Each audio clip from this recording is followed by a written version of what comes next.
बात करेंगे limitation of controlling की। देखो सबसे पहला जो लिमिटेशन है कि difficulty in setting standards. Standards क्या था, जो आप एम्प्लॉयज के लिए, इन लोगों के लिए टारगेट सेट कर रहे हो। जैसे एक दिन का एम्प्लॉयज का टारगेट सेट कर रहे हो 1000 यूनिट के प्रोडक्शन का, है ना, कि भैया एम्प्लॉय एक दिन में 1000 यूनिट का प्रोडक्शन करेगा एक एम्प्लॉय।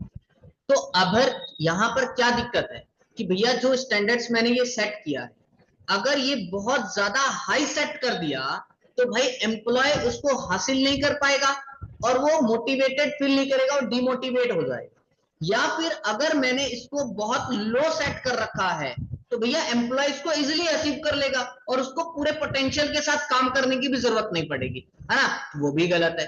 तो स्टैंडर्ड्स को सेट करने में डिफिकल्टी तो होती है, सही तरीके का स्टैंडर्ड सेट करना जो बीच का हो, है ना, जिसको एम्प्लॉय ना इजिली हासिल कर सके और ना ही उनको बहुत ज्यादा परेशानी हो हासिल करना है। दूसरा, एक्सटर्नल फैक्टर्स। देखो कंट्रोलिंग क्या है, वो एक्सटर्नल फैक्टर को कंट्रोल नहीं कर पाता, क्योंकि भैया एक्सटर्नल फैक्टर कंपनी के कंट्रोल के बाहर, है ना। जैसे कंपटीशन है मान लो, तो भैया अगर कोई मेरा कंपटीटर आ गया तो मैं उसको बोल तो सकता हूँ भाई कंपटीटर तू मत आ, वरना मेरे बिजनेस को दिक्कत आ जाएगी, है ना, मेरा माल कम बिकने चालू हो जाएगा। मैं उसको नहीं बोल सकता। गवर्नमेंट को पॉलिसी ला रही, मैं उसको बोल दूंगा भैया गवर्नमेंट ये पॉलिसी मत ला, मैं इसको नहीं झेल पाऊंगा, नहीं बोल सकता। तो कंट्रोलिंग क्या कर रहा है बेटा, एक्सटर्नल फैक्टर को कंट्रोल नहीं कर पाता। जैसे अगर मैंने सेल्स को इंक्रीज करने का गोल सेट कर दिया, अब इकोनॉमी के अंदर मंदे आ गया, रिसेशन आ गया, जिससे क्या हुआ, लोगों के पास पैसा खत्म है, पैसा नहीं है गुड्स को खरीदने के लिए, प्रोडक्ट्स को खरीदने के लिए, तो भैया कंपनी अपना टारगेट अचीव ही नहीं कर पाएगी, बेशक से उसका कंट्रोलिंग कितना ही बेटर क्यों ना हो। तो ये एक्सटर्नल फैक्टर से भी दिक्कत आती है कंट्रोलिंग में। तीसरा है कॉस्टली प्रोसेस। क्या लगाते तुम, कंट्रोल ऐसे ही हो जाता है क्या? नहीं सर, उसमें बड़ा एक्सपेंस लगता है। जैसे बेटा अगर आपने कोई सॉफ्टवेयर इंस्टॉल कर लिया जिससे आप एम्प्लॉय को परफॉर्मेंस को मॉनिटर कर रहे हो, है ना, कि कैसा काम कर रहा है नहीं कर रहा, चेक कर रहे हो, तो वो सॉफ्टवेयर बड़ा महंगा पड़ता है।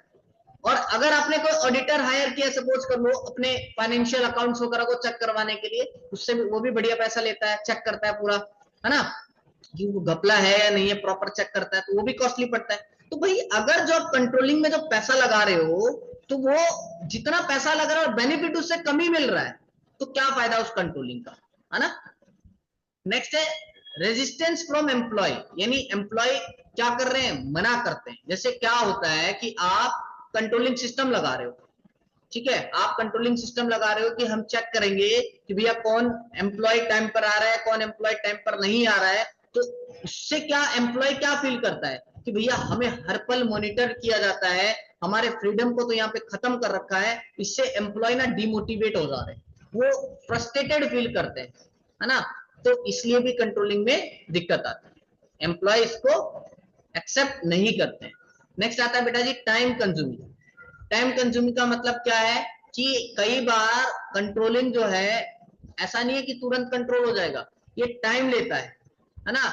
और इतना ज्यादा कई बार टाइम ले लेता है कि जो राइट टाइम पर हमें डिसीजन लेना होता है वो हमारे हाथ से निकल जाता है, क्योंकि जो कमियां हैं उसका पता ही लेट चलता है, और जब कमियों का पता चलता है तो भैया सुधार करने का मौका चला जाता है।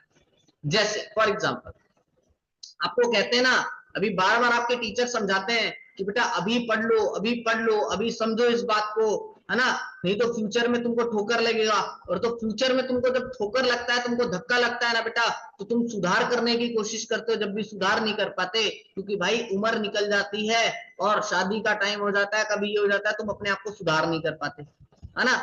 उस टाइम तुमको बहुत बर्डन फील रहता है, यार पास्ट में क्यों ना उस गलती को सुधार लिया होता, क्यों ना पास्ट में कंसंट्रेशन कर लिया होता। तो ऐसा हालात होता है, राइट। तो इसलिए प्यारे बच्चों बड़े ध्यान से काम करना है, बड़े ध्यान से गोल को सेट करना है, और उसको हासिल करने के लिए अभी से जाग जाना है, वरना तुम कंट्रोल करना चाहोगे जब भी कंट्रोल नहीं कर पाओगे।